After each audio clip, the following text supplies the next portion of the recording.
Good evening, ladies and gentlemen. Apologies, my technical team just indicated to me that we had a mini glitch. Thank you to South Africa and ESCOM that we constantly have the struggles to just connect with each other. Welcome to the Mentorship Show, the show that will surprise you with so many insiders on how to walk into an agriculture space. Ladies and gentlemen, we're going to be also welcoming one of our special guests. I think they're also just going through the same glitches of network. As soon as they're available, we will let them into the show. My name is Dr. Agostina Gabi Malopi. I am the founder and the CEO of Total Agriculture College South Africa. And today I took this opportunity to share and to just welcome you into a space where you can actually explore yourself into an agricultural journey. I think for the past couple of months, people have been asking me, how do you do it? When did you start? What did you do? So today you get to ask all those questions and also be engaging again with our stakeholder and our special guests on how they plan on improving the lifestyle of agriculture within communities in different parts of this country. But before we carry on, I just want us to look back into who are we?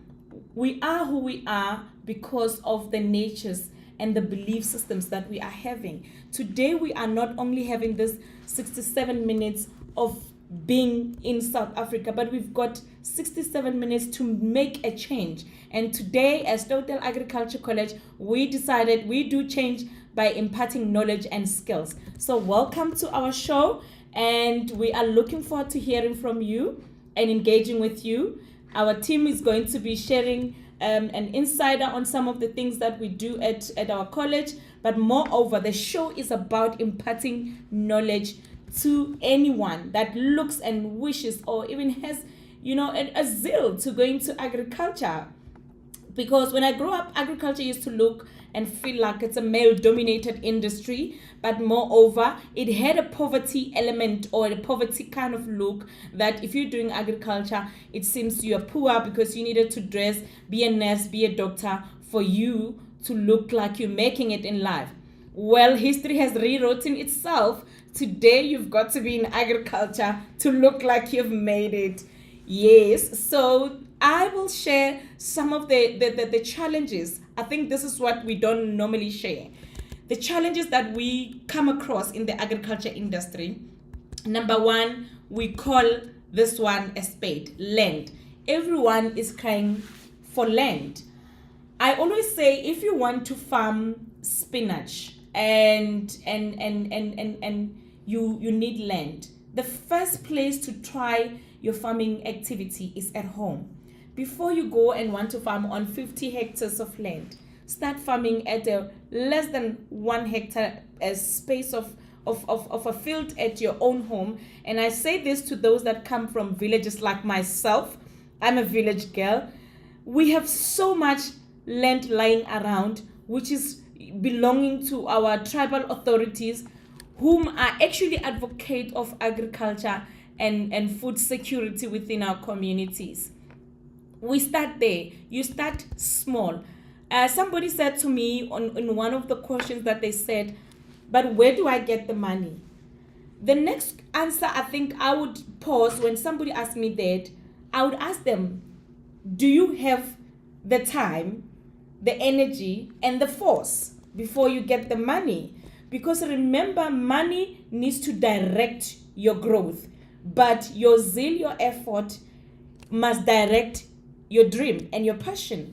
So in this journey, once you get into it, you don't make money overnight, but you have to go through segments of how to farm, when to farm, what is in the need, because you cannot just farm any other thing in the industry, but you need to farm things that are going to become, a source of capital into your program or your farming program or project.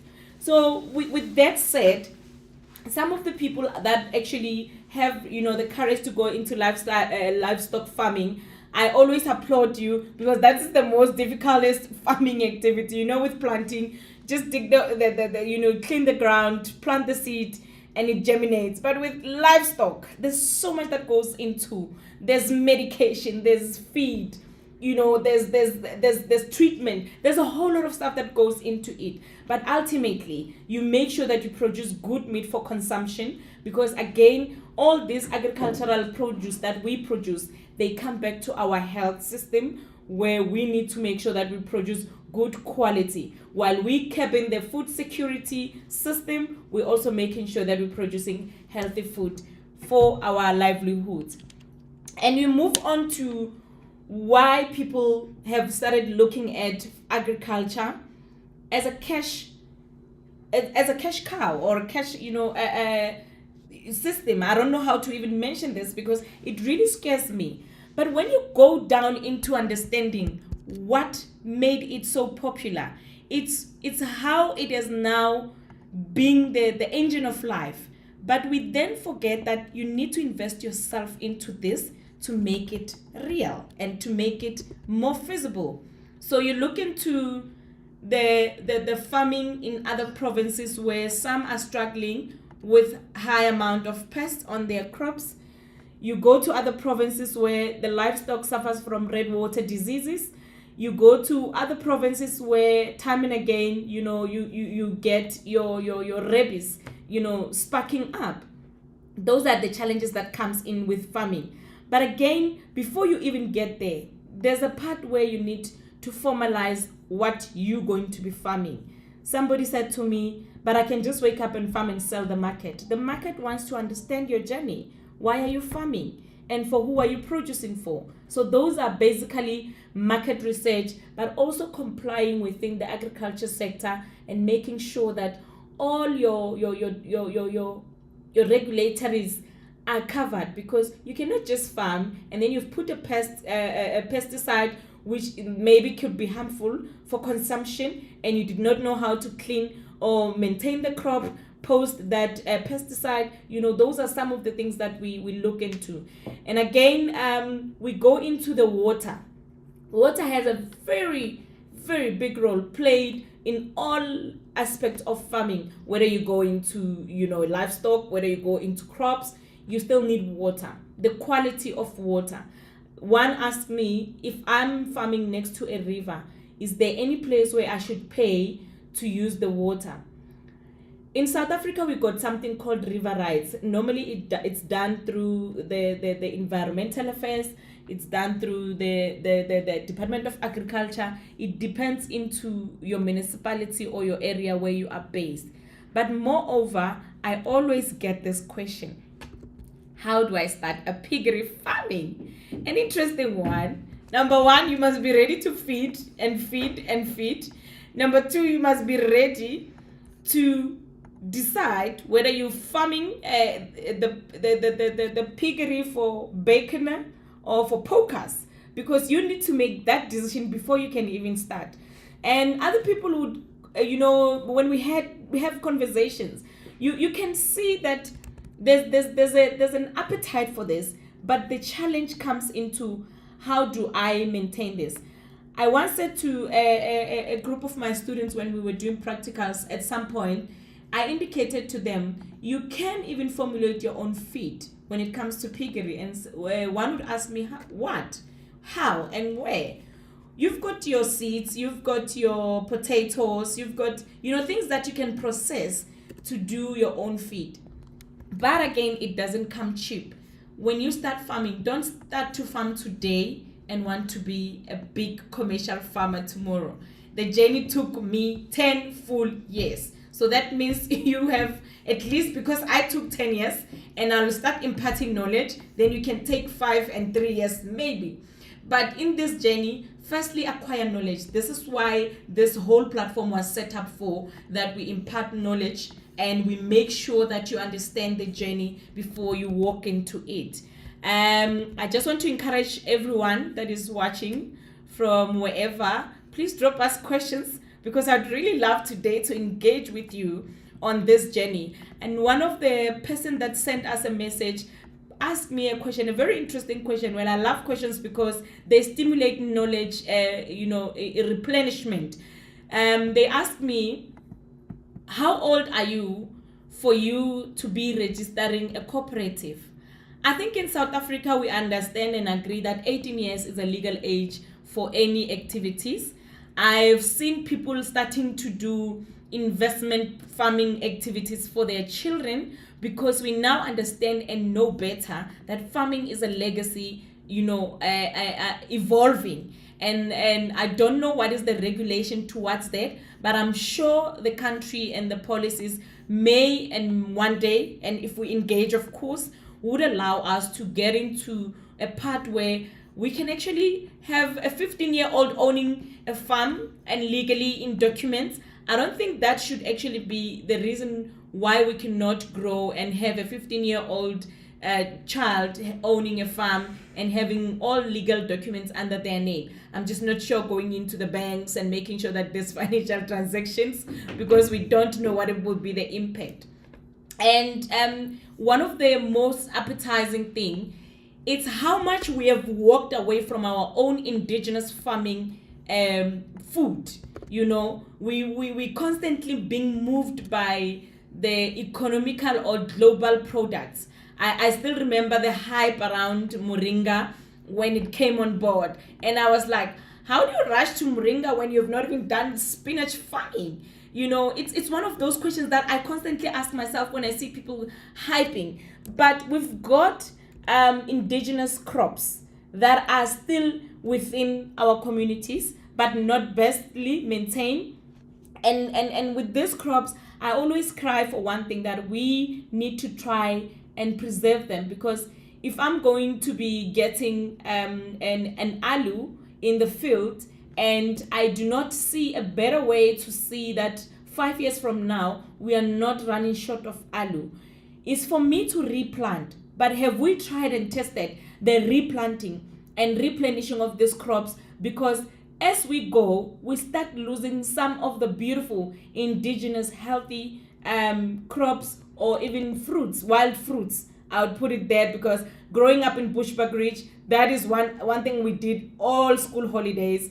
Went into the field, cousins and friends, made sure that we get, we even had a mini competition where if you got more fruits, then you're the champion for the day, and it felt good, stimulated us. And I think this is why my love for agriculture came from. And currently I'm also going back into communities to just venturing into this indigenous fruit to process them into beauty product, healthy food, and skin products moreover, because this is what we're suffering from post-COVID.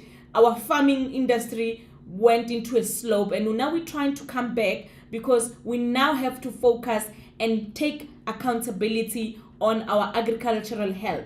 Because if we had 6,000 farmers before COVID, definitely we are left with 2,000 or 3,000, because the wrath of COVID didn't prepare us that we're going to be having less farmers.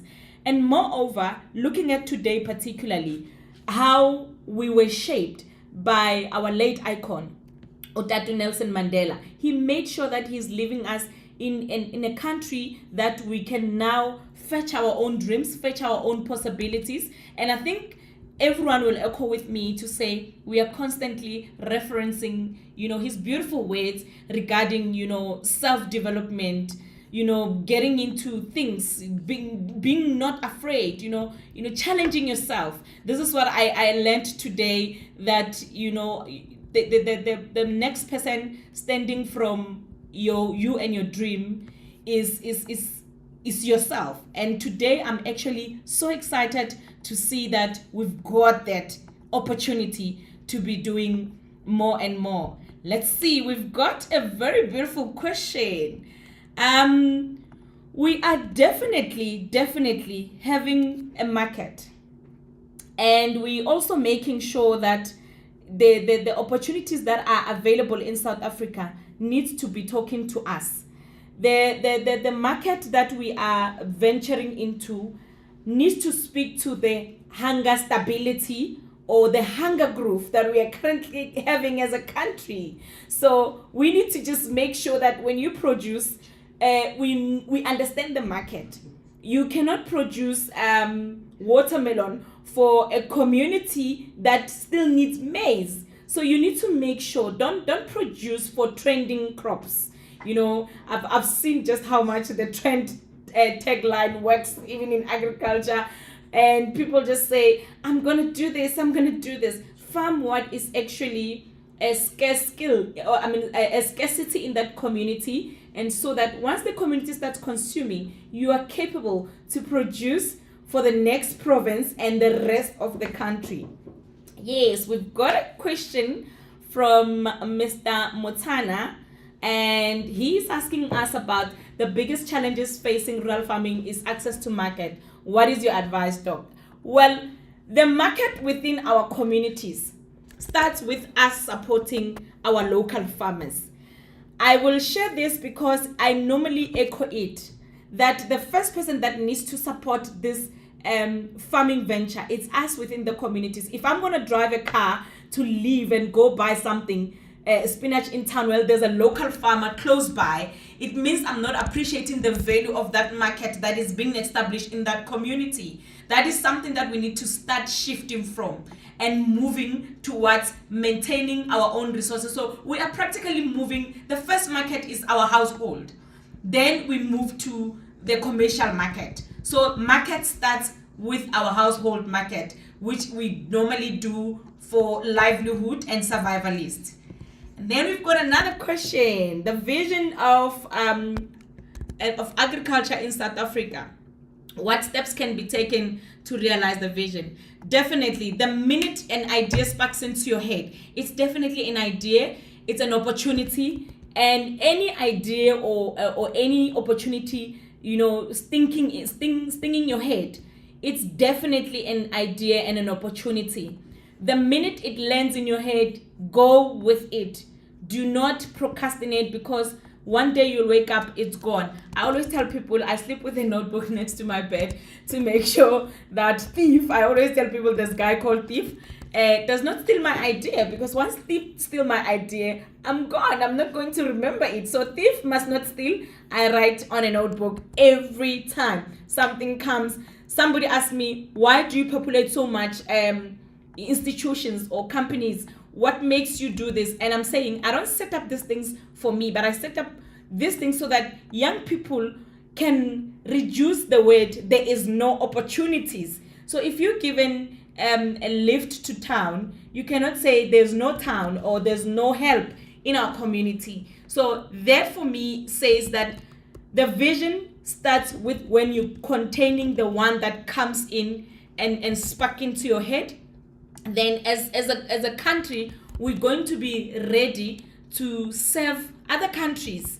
I think I had an opportunity to be abroad not so long, and I realized that one of the countries is surviving off madumbe. You should have seen me dancing, because I never ever anticipated that those countries could be feeding madumbe as part of their daily meals.